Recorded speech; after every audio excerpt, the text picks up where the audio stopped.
What will happen this season in the SEC East? Florida has won it 2 years in a row, but no one knows, at least not yet, who their quarterback will be. Tennessee has the same problem. We're not exactly sure who will replace Joshua Dobbs. Will that be enough for Georgia to win the SEC East? Well, perhaps, but it's really going to come down to Georgia's head-to-head games against Tennessee and Florida.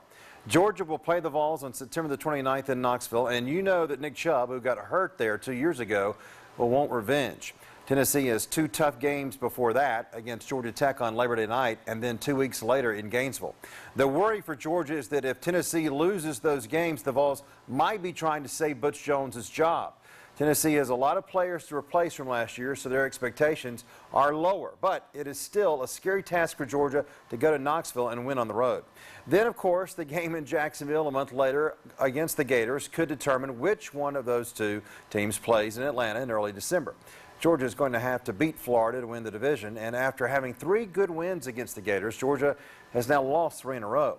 If Kirby Smart is to make Georgia great again, they've got to beat Florida.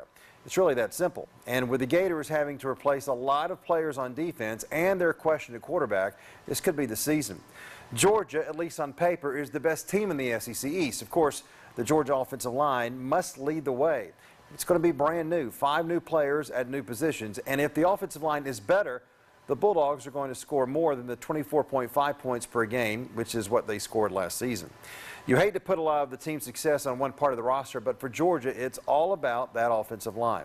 If it's better, they'll be better than the 8-5 record and will likely win the SEC East. If they can win the division, we'll worry about what happens in Atlanta later. But the first step for the Bulldogs to get back on track is to become the team to beat in their own division.